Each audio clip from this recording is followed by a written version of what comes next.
নমস্কার বন্ধুরা, ব্লগটা ভালোবেসেই বানাই। আজকে তোমাদের যে মন্দিরটা দেখাবো, এই মন্দিরটা রামকৃষ্ণ প্রেম বিহার মন্দির বা আশ্রম। এই মন্দিরটা রয়েছে আমতা শেয়াগড়ি। তো তোমরা কিভাবে যাবে, বাগনান থেকে আসলে বাসে করে আমতা মোড়ে নেমে এখান থেকে শেয়াগড়ের দিকে অটো বা কিছু যেতে পারবে। তো যাওয়ার সময় আমাদের একটা মন্দির ঠিক লক্ষ্য পড়লো। এই মন্দিরটি সিদ্ধেশ্বরী মায়ের মন্দির। তো ভাবলাম তোমাদেরও দেখিয়ে দিই মন্দিরটিকে। ওখানে নেমে মায়ের দর্শন করার জন্য আমরা ভেতরে ঢুকলাম।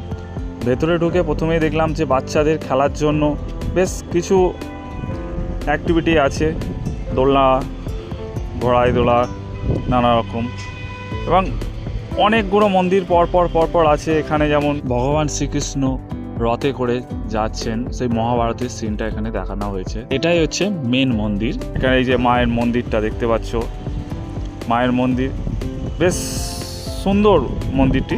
এই যে মা শ্যামা মায়ের মূর্তি ভেতরে রয়েছে। তারপরে আমরা বেরিয়ে পড়লাম সেই যে মেন আমাদের যে দর্শনের জন্য এই মন্দিরে চলে এলাম। মন্দিরটাতে পার্ক করা আছে এবং প্রচুর মানুষের ভিড় আজকের দিনের জন্য হয়েছে এখানে, তোমরা আসতে পারো। তবে হ্যাঁ, বলে রাখি, দুপুর 1:30টার আগে আসতে হবে।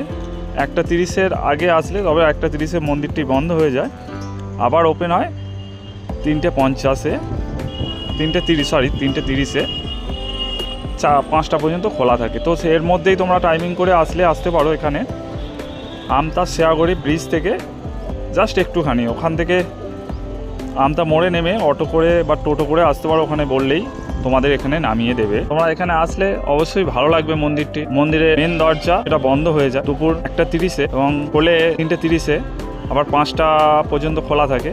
তো এই টাইমিং করে আসতে পারো। আমরা মেন মন্দির তো ভগবানের দর্শন হলো না, মন্দিরের আশপাশেই ঘুরে আমরা চারদিকটা দেখলাম। খুবই ভালো পরিবেশ, সুন্দর জায়গা। আর ওই দিনের জন্য আমরা এসেছিলাম, সেই দিনকে প্রচণ্ড ভিড় হয়েছিল, চারিদিকে প্রচুর মানুষের আনাগোনা। মন্দিরটা তো খুবই সুন্দর দেখতে। আশপাশে ওই সাইডটা ভোগও খাওয়ানো হচ্ছিল সেদিনকে, ইস্কন মন্দির। তো আর মন্দিরের কাজ চলছে চারিদিকে, এখনও সম্পূর্ণ যে পার্কের কাজ কোনো এখনও পর্যন্ত হয়নি। তো অবশ্যই কমেন্ট করে জানিও মন্দিরটি কেমন লেগেছে, ও কারা এই মন্দিরে আগে গিয়েছো তোমরা অবশ্যই কমেন্ট করে জানিও।